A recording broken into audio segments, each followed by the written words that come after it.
I went to a village. I'm not remembering the name of the village. It is very close to the Crew Temple in Pulwama, in Pampore. Okay. And there was a mosque, a local mosque there, and the prayers were over, and the Maulvi and others were coming out. There were a lot of youth. So I started discussing with the Maulvi. He didn't realize that I was a Kashmiri. I spoke in Hindi and Urdu. Oh, I see. And I asked him that, so what do you think about 370? So he beat his chest and he said, no, I will do whatever is possible to retain 370, get this back. ये हमारा बुनियादी हक है, जो हमें करना होगा हम करेंगे. I said, बहुत अच्छी बात है, मैं मीडिया में आपका ये प्रेजेंट करूंगा, लेकिन आप मुझे बताएं कि what is the reason, why do you think 370 is so important to you? What have you lost? He said, नहीं, हमारी नौकरियां चली जाएंगी. I said, कौन सी नौकरियां आपकी चली जाएंगी? आपकी एक गांव, it is back of beyond interior village. So what kind of jobs will go away? He said, यहाँ पर हमारे जो है सीमेंट की फैक्ट्रियां हैं या ब्रिक क्लिन्स हैं, वो वहां पर हमारे यूथ जो हैं वो नौकरियां करते हैं, वो चली जाएंगी. I said, कितने हैं? He said, 4 या 5 है. I said, कितनी नौकरियां होती होंगी? He said, 300-400 या 200-300 लोग करते हैं. I said, कोई पागल ही होगा जो दिल्ली से या बंबई से या कहीं बाहर से, पंजाब से या कहीं बाहर के गांव से कश्मीर में, वो भी पुलवामा में और इस गांव में भेजेगा अपने बच्चों को. यहाँ पर जैश ए मोहम्मद के लोग, लश्कर ए तोयबा के लोग रह रहे हैं, स्टोन पेल्टिंग हो रही है, टेररिज्म हो रहा है, आर्मी के बीच में और रेडिकल्स के बीच में पंगा हो रहा है. ऐसे कोई ऐसा ये नहीं होता. मतलब आप भेजेंगे, आप कहीं पर अगर दंगे हो रहे हैं, कहीं हो रहा है, आप अपने बच्चे को भेजेंगे वहां? He said, नहीं, मुझे आपके साथ डिस्कशन में पढ़ना ही नहीं है. मैं 370 लेकर रहूंगा. And he started screaming a little. So this is the reality of the day. He's a Maulvi. He preaches every Friday. He gives a sermon. And what kind of sermon does he give? He gives to the youth that on the basis of religion, you have to fight it out. You have to survive. You have to fight. And you are not an Indian. Yep. You have to fight for your rights, and your right is 370. Now, if you engage, if you discuss with majority of these youth that what 370 have you lost, what are you fighting for? They will say, no, this was a bunyadi haq and this was etc., etc., etc. But they will not be able to, present any facts or a, basic opinion on what is different from this. So I think there's been a lot of misinformation, a lot of radicalism, unfortunately, which the government has also failed absolutely to counter. I think we should learn lessons. Even I'm no fan of Saudi Arabia in human rights records, but I think they've controlled the radical elements well internally. UAE, for that matter, in many places in mosques, for the sermons, the government actually sends a fax note that this is what you have to read. This is what you have to read, and you can't deflect from here on politics, etc. Right. I think we have to firm. I'm not saying that you control the religion. I'm not saying for Hinduism, Sikhism, Islam, or any other thing. But wherever there is provocation to violence, wherever there is questions being raised on the Constitution of India and abuse of the Constitution, you have to act. Wherever there are questions on the sovereignty of the country, just like you did on 5th of August 2019, I think you have to be aggressive. And this kind of rhetoric that has continued for 3 decades cannot be tolerated. I mean, I say this, I have all the sympathy for, even the youth who unfortunately has grown in such kind of an environment, and there were a lot of rage, a lot of hate amongst them. But I feel that at least once there needs to be a strong message. Yeah. Even if there is a stone pelter, anybody who does anything, I think law of the land, might of the state needs to be applied. And for a lot of time, a long rope has been given. I have seen such ghastly, dastardly videos where CRPF vehicles in the heart of Srinagar in Navhata have been targeted. I'll show you those videos. I mean, horrible. How people have escaped CRPF men. I mean, a Kashmiri Muslim, Ayub Pandit, was lynched to death outside the mosque in Srinagar. And nobody, raises a question about that. Nobody protests against them. The so-called "not in my name" protest that happened all across the country. Not a single person. At Jantar Mantar, there was a huge protest in "not in my name." This thing should not happen. Of course, I condemn this. If a BJP person is involved, whoever is involved, I will condemn, I will abuse that person. The law of the land needs to be applied. But why are you blind when a Kashmiri Muslim is lynched by these radical separatists outside a mosque under watch of Mirwais. Yeah. Nobody, wants to speak about it. In that map on Jantar Mandir in the heart of Delhi where the protest was happening, Jammu Kashmir was missing. No mention of Muhammad Ayub Pandit. Yeah. Nothing, no questions asked.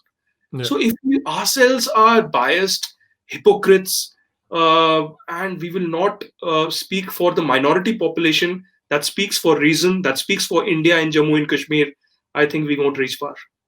Yeah, I think you made a very good point as well about,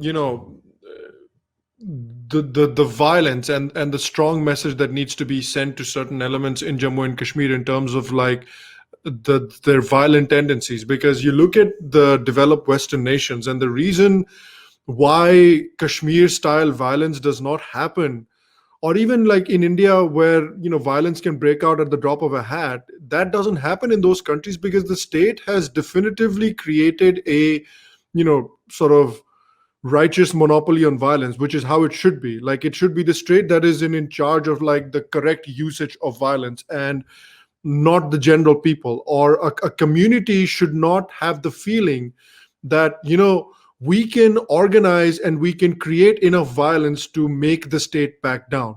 That is not a characteristic of a healthy democracy. That is a characteristic of a banana republic, and unfortunately that is what Kashmir has been for a very long time. And even the point that you brought up uh, about what is being taught in some of these mosques, and you made a very good point about, yeah, we're not trying to control the religion, but it is also important to check, well, let's put it this way: unchecked radicalization is also not healthy for a democracy. Unchecked anti government sentiment and unchecked anti government radicalization is also not healthy for a democracy. And there's Macron in France has been talking about a lot of stuff in the wake of the attacks that have happened there. And there's some stuff that I agree with, there's some stuff that I disagree with as well, especially with the online hate speech laws. But what I do agree with him is when he says that, French Islam needs to be French Islam. French Islam should not be influenced or funded by countries like Qatar, countries like Saudi Arabia, countries like Turkey. That is not what French Islam should be. French Islam should be a very unique Islam, which is completely and distinctly French. And he was also talking about passing legislation where the imams in France need to be trained in France. They should not be trained in Saudi Arabia or Turkey, because apparently some studies found that 70% of the imams that are preaching in France aren't even French. They're not trained in France. They're not even paid in France. They're paid by like foreign countries to preach in France. And he made a very good point that's just wrong. That's just wrong. That's just sowing the seeds for the kind of radicalization that has been happening in France for over the past couple of decades. And that's exactly true for India as well. And I feel like that kind of, putting in place certain guidelines about how these Maulvis are being trained, where these Maulvis are being trained, how these Maulvis are getting paid, and what exactly they're teaching in these mosques. I don't think that is necessarily curbing of religion. I think that's a genuine national security issue, right? It is. I think you said it pretty well, Sham, because similar is the problem in Kashmir as well. I mean, there's a lot of funding that happens from abroad. A lot of these preachers and radical elements in the name of NGOs are funded from Turkey, from Malaysia, from several countries in the Middle East, and there's no check on it. Yeah. Not just in Kashmir, across the country. I mean, look at PFI in Kerala. Yeah. I was just speaking to somebody yesterday who said that, we don't have any problem, whatever PFI wants to say, under this, if they say it under the law of India, they can abuse, they can do whatever is possible. But how come you are being funded by somebody in Turkey who doesn't want things to happen positively, in India? So I think this is something that the security agencies need to look into. A lot of, funding happens to Hawala. As well, to radical elements. We've seen that in many of the riots. I don't want to go into the specifics of it, Sure. but this is a known fact, and I'm sure that the government of India, MHA, would be looking into it. And I'm so glad that Europe, at least, and countries like France are waking up to the horrors of Islamist terror and with radicalism. Because for 3 decades, we in Kashmir, we in India have been, talking about it. to deaf ears, and the Yeah. world has remained silent.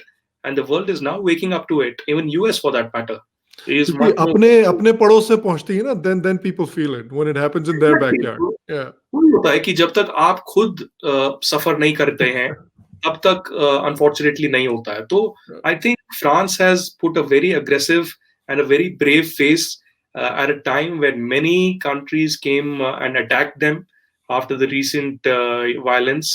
And I think this is something, and this is an opportunity for India as well.